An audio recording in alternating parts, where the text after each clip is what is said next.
Okay, so Jamie, welcome to FrightFest. Thank you. Yeah, it's great to be here. How excited are you to have Evie showing here? Well, it's amazing. It's the first time I saw Evie last night in full 2K resolution, which it's in, and it looked outstanding. I'm just used to seeing it on a HD monitor at home on a laptop, but to see it actually in its full resolution was amazing, and to see it tonight is going to be great. So what can people expect from this film tonight? They can expect to be it's a little bit mystified to what's going on. It's, and using a lot of imagination. I believe that we tried to write the film so that we know that it's an intelligent audience. We know the audience. So throughout it, it's like trying to basically keep it to imagination of what's going on between all the characters and trying to sort of figure out. But it's a lot to do with mental health. There's a mental health message throughout the film. It touches on alcoholism, sort of depression, isolation, and with Evie, the main character, has like a demonic entity that follows her all the way through her life. Where did the inspiration for the story come from? I'm a recovering alcoholic, so I'm sober now for 7 years, and through my early recovery, I wrote the story at a place in Wales, which is a family holiday home, where we actually shot Evie in the end. And I just wanted to put a message out there about mental health, and you're never too young or too old to get mental health. As young Evie picks mental health up, we used a pendant as like the symbology of mental health, really, and she carries that through, and throughout her life she doesn't understand why she does certain things, and a demon's been following her throughout her life, so that's where it came from. With the story being so personal, was it quite hard to share that? Because I imagine that's a very personal thing to share with the world. It is. I mean, I went to a couple of script writers before I asked Dominic to do it with me, and they didn't really get the message of what I was trying to portray, really.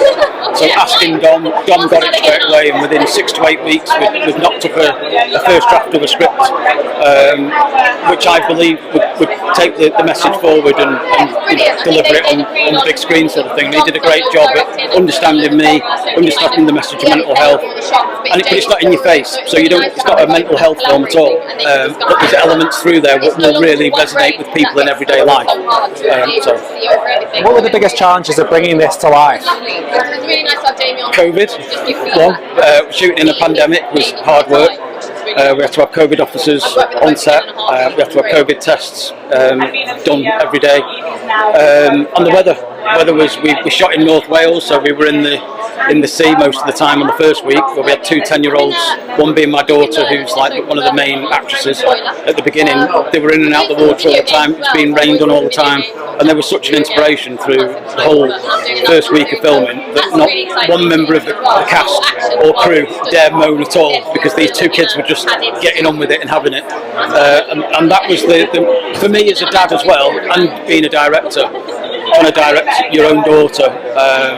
She was amazing in it, but it's sort of half director, half dad, trying to coach her through the whole film and getting them in the water and all that sort of stuff was hard work, but we got there. What was it like working as co-director, because you co-directed it with Dominic? What was that kind of dynamic like? So Dom's very good at obviously the acting side of stuff and the dialogues between the actors. I was more involved in camera angles, framing, because my history is photography, and I like getting into the psyche of the characters. So with Holly and Jay, I talked to them about the character of Evie and Tony and how I wanted them sort of to portray it. And so Tony's very sort of withdrawn as a character, Holly's very likeable, so I was more involved with that side of it. But when it came on to sort of action, Dom was very much the guy dragging the film through, and then he would give me my own pieces to do of acting, of directing the film as well. So there's certain scenes in the film that I've directed, and there's certain scenes in the film that Dom's directed, and we had ideas from both sides to make it happen. So lastly then, what is your all-time favourite horror movie?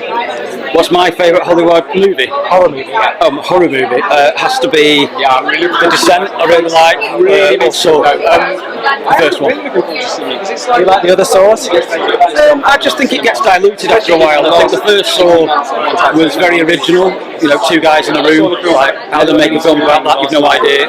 It was amazing.